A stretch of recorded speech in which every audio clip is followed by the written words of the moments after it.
My name is LePar, and this is my summative blog for organizational behavior. Throughout this course, I have learned several important aspects in order to better understand the environment of an organization. In the first week, we reflected on the various organizational theories that have evolved over time.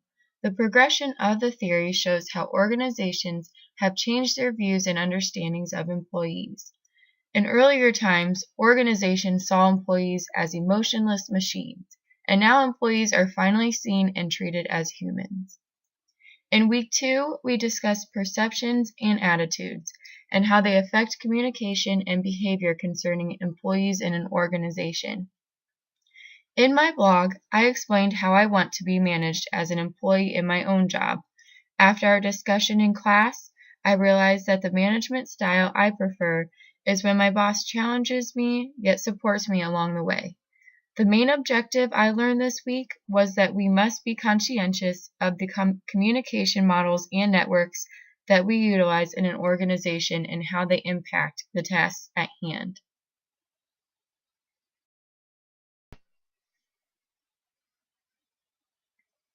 In week 3, we talked about motivation in the workplace and how challenging it is to find a happy medium between too much motivation and not enough. To further investigate, I wrote my blog about modern ways companies are trying to motivate their employees. I discovered that companies are now taking more innovative ways to encourage their employees to be productive, which I found fascinating.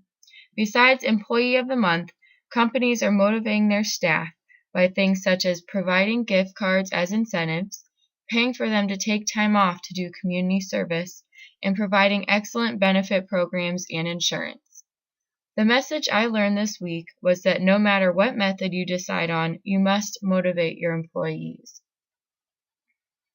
In week 4, we covered the various factors, theories, and networks in organizational communication.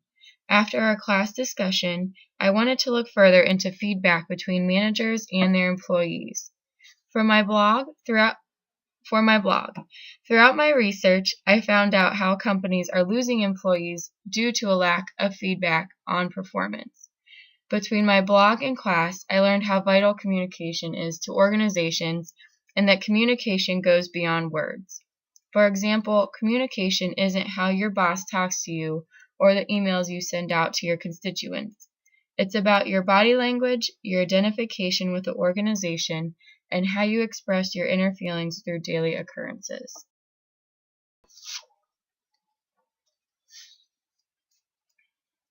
In week 5, we continued our discussion about organizational communication in regards to ethics, cultural dimensions, and crisis communication.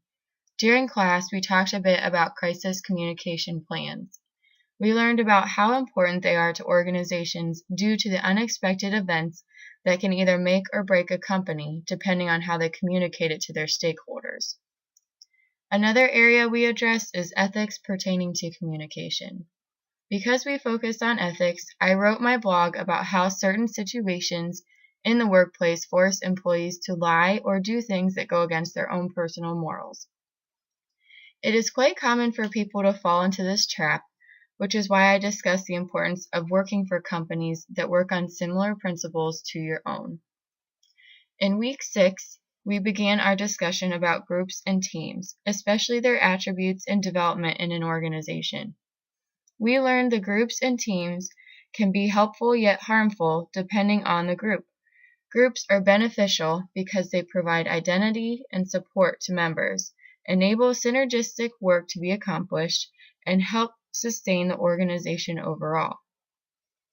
However, they can be harmful in situations of groupthink and in times of conflict or stagnation.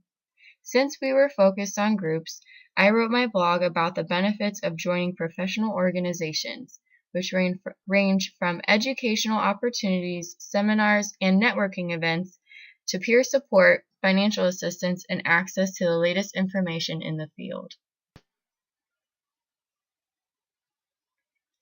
In our last 2 weeks of class, we wrapped up our discussion about groups and teams concerning intergroup relations. Because we were still focused on the benefits of groups in an organization, I chose to write about cross-functional teams in my blog. In my current job, we operate daily with a cross-functional team, and I have found it to be extremely beneficial.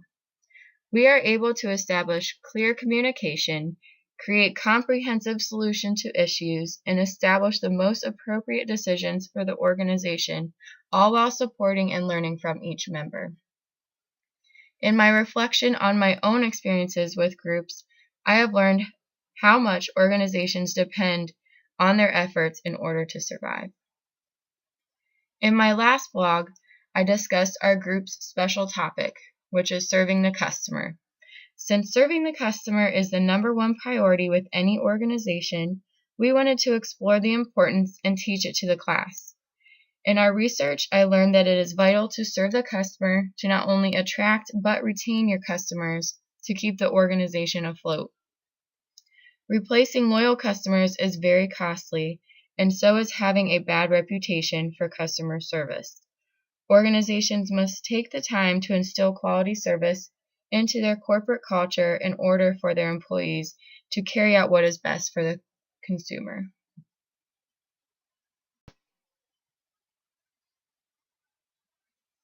Over the last 8 weeks, I have thoroughly enjoyed my time in organizational behavior. Between the class discussions, lectures, and TED Ed videos, I feel that I have learned several important lessons that I can transfer into my professional life. The overall message I learned was that there is not one solution or model for all organizations to succeed and flow smoothly. It takes much consideration, research, reflecting, and trial and error solutions to make an organization succeed. Thank you for making this class interesting, relevant, and engaging. It has been a great experience overall.